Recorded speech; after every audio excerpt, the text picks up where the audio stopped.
Bawat kwento mo'y kwenta. Bawat istorya, ikaw ang bida. Kwento natin. Kwentong Palawan!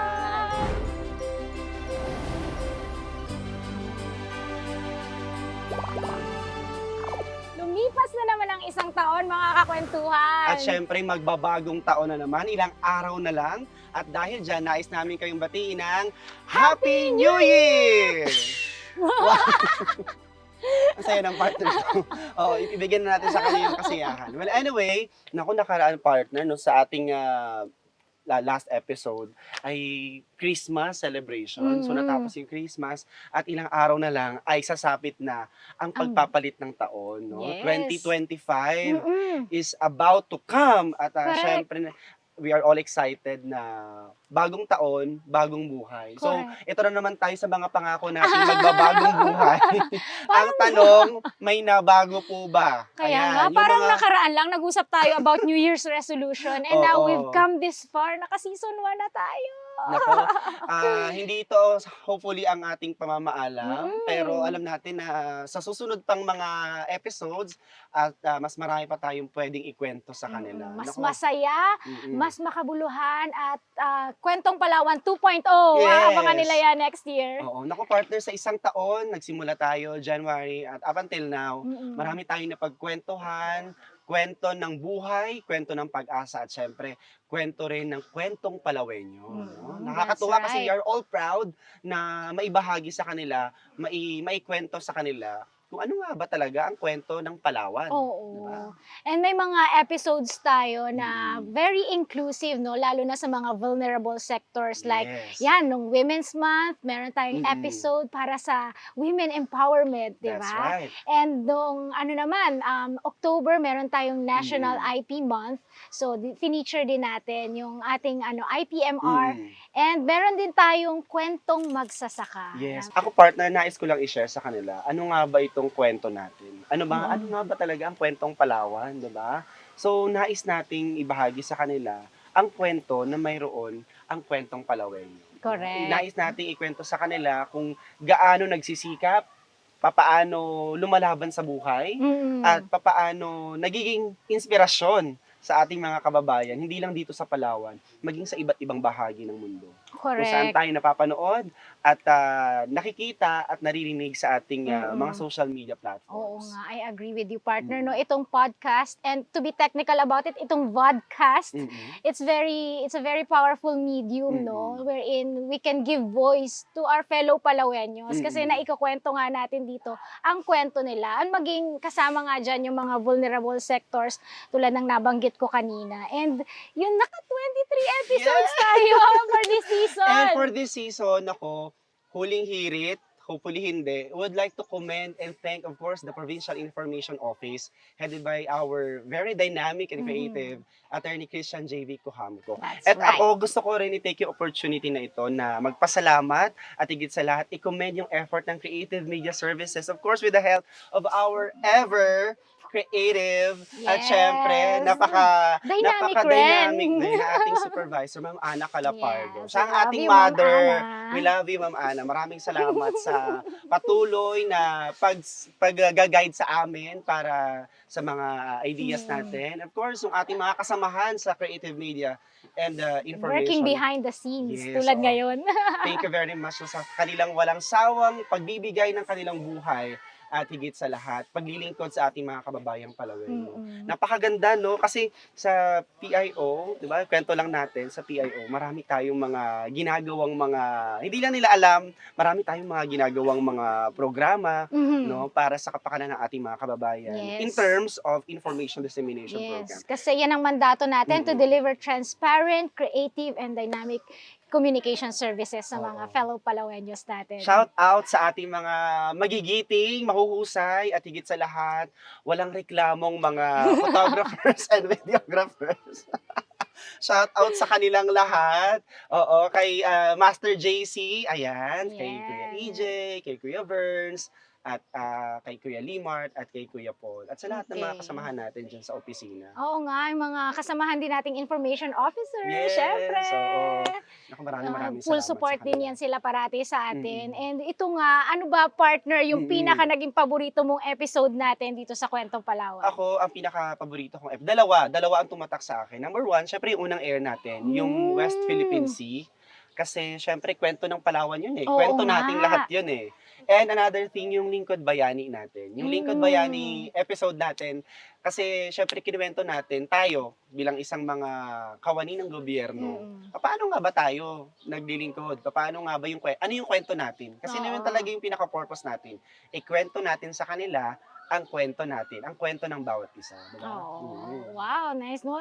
Ako, na-appreciate ko rin yung WPS Oo. episode natin kasi yun nga, impactful siya. Hindi lang sa Mm-mm. mga Palawenyo, kundi sa mga Filipinos in general. Mm-mm. And yun nga, natutulungan tayong lahat na mapalalim yung pag-intindi natin, yung understanding natin sa mga issue kaugnay ng WPS. Mm-mm. Para nang sa gayon, we will be able to stand firm Mm-mm. din sa pinaglalaban natin, di ba? So, maganda na nagbibigay tayo rin ng kaalaman, Yes, oo. natutulungan natin yung kapwa Palawenyo na maintindihan yung mga issue na kinakaharap natin, especially pertaining to WPS. Ang dami And ako natin, naman, ang dami natin napagkwentuhan pala, no? Ang dami Oo. nating episodes sa arts, sa women, no? Mm. Sa lahat. And of course, ang tanong, ano pa kaya ang pwede nating ikwento sa kanila? Correct. Pero Oo. i-share ko muna, partner, yung naging favorite ko dito. Yes, Favorite ikaw. ko, 2 episodes din. Sige. Yung Kalawit, I love it. Ay, oo. Tsaka saya-saya sa Buswanga. Oo nga pala, Kasi no? yun, Medyo Talagang- nawala sa isip ko yun kasi nag-enjoy tayo sa Buswanga at that time. super eh. enjoy sa Mm. Buswanga. So, ang ganda ng background natin doon sa Kalawit, I love it. Yung Yeah. mga giraffe, lumalakad-lakad pa. O, kung saan-saan pala tayo nakarating, may hope na maikot pa natin yung buong Palawan at maikwento natin sa kanila kung gaano Correct. kaganda ang Palawan. Oo, na-share natin yung experiences natin sa Mm-mm. Buswanga. The last shade of paradise. At syempre, napagkwentuhan din natin, Chin, yung kwento ng mga katutubo natin, di ba? Yung kwento ng mga katutubo natin. Yung kwento ng baragatan, no? Oo. Yung baragatan, Oo talagang nga. napaka-busy natin. That's Oo, ang why, busy that's the natin, reason oo. why isa lang yung episode natin noon. Oo. Kasi I'm doing the math. Sabi ko, bakit 23 episodes lang? We release 2 episodes per Per month. month, oo. So, June pala, 1 episode lang tayo dahil we are Mabigat. so busy. That time, tayo yung Mm. frontliners during Baragatan in terms of Yes. documentation, promotion, super abala. Pero saya-saya pag Baragatan. Yes, di ba? oo. At syempre, marami rin tayong napagkwentuhan about, mga vulnerable sectors natin, on women empowerment, di ba? At syempre, yung nutrition for the health and benefit ng ating mga kababayan. Oh, parehong nasa heart natin yan kasi Yes. naging beat natin yan Oo, pareho, that's nutrition. So, ang ganda rin ng color natin that time, Mm-mm. nagbe-blend dun sa background. Like, right now. Oo. Ang ganda ng, ang mga makukulay nating episodes as far as I remember, yung Beat the Init, kasi Yes. summer vibe tayo noon, kahit yun nga, That's kasagsagan ng El Nino, Mm. pero yung outfitan natin parang fresh na fresh lang. Nakakatuwa kasi pinag-usapan natin yan. Kasi sa kwento, di ba, not just telling the story. We also give impact. We also give tips, no, sa kanila kung paano nila gawing mas Oo. makabuluhan yung buhay nila. Practical tips, Practical how to tips. beat the init. Yes, nung how that to beat the specific- init. At ano yung mga kailangan nilang gawin, how to maintain and balance diet o nutrition, di ba? Oo. So, isa yan sa mga tinitinan natin na napakahalaga at very significant sa ating mga kwento dito sa ating kwentong Palawan. Nung Women's Month pala, naalala ko kasi Mm. yung color, ube lang ka tayo noon. Ang ganda ng color natin. That's So, I'm right. wearing Oo. violet and you're wearing Yellow. yellow. So, Yeah, ang oo, saya. nga pala, no? At saka pwede rin nating i-browse doon kasi ako, normally sa lahat ng mga episodes natin, nag-upload ako ng ng mga pictures natin and photos para makita natin talaga. So kung babalikan natin, I think naka 23 uploads din ako. Wow, thank you sa pag-tag, partner. Hindi tayo nakakapag-upload. Mm-mm. Pero alam mo ba, nung tiningnan ko yung Mm-mm. sa YouTube upload natin, Mm-mm. ang most viewed episode natin ay Ano? tungkol sa Earthquakes Explained. O Oh. Earthquakes in Palawan Explained. Kasama Guest natin dyan. si Dainty. Oo, Ang si Ma'am ating, Dainty. Shout out kay Ma'am mm-mm, Dainty. Ang ating geoscientists from Mm-mm. PDRRMO.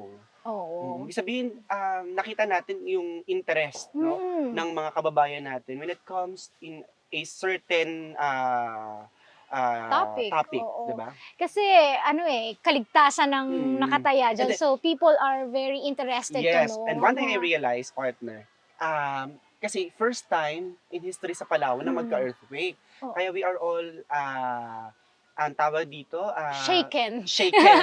And interesado talaga tayo na malaman kung bakit. Diba? Kung bakit mayroong mga paglindol na natatala dito Tsaka sa maganda Palawan. na may nakasama tayong eksperto, 'di ba? Sa geosciences na paliwanag ang paggalaw ng tectonic plates, 'di ba? So natuto tayong lahat doon. Naikwento. And second most watch pala natin ay kung di ako nagkakamali, yung Beat the Init or ano pa ba yung isang Yung sa episode? Kuyo, yung Purungitan. Purungitan. Yun, second most watch po namin yung Purungitan and Kasadyaan Festival. Sa Kuyo naman. Ang ganda sa rin natin. Kuyo May and headdress tayo noon para very Guest festive. din natin si Sir Arnold Valdez ng Provincial Tourism Office. Shout out po kay Sir Arnold. Hello sa inyo dyan sa Tourism Office. Ayan. So, partner nako, sabi nga natin kanina, parang ang bilis lang ng mga panahon at pagkakataon. At sana marami pa tayong maikwento sa kanila na makabuluhan at higit sa lahat, magsisilbing inspirasyon. No? Ikaw ba, ano ba yung nilook forward mo na pwede pa nating ikwento sa kanila? Ako, I'm looking forward unang-una sa ating rebranding next year. Abangan nyo ang Kwentong Palawan 2.0. Medyo nakakakaba yun, yung rebranding na yan. And then, syempre, nandyan tayo para to give voice nga sa mga Palawenyos, especially sa mga vulnerable sectors, lahat kasama.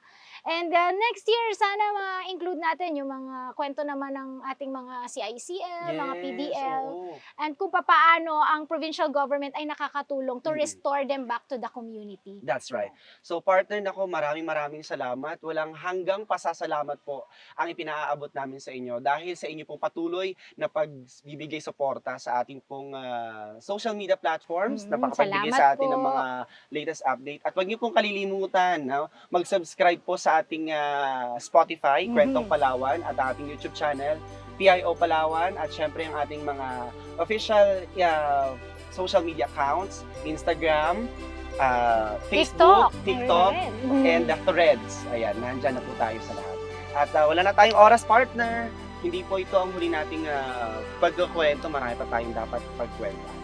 With that, dahil sa bawat kwento, may kwenta. Bawat istorya, ikaw ang bida. Kwento natin.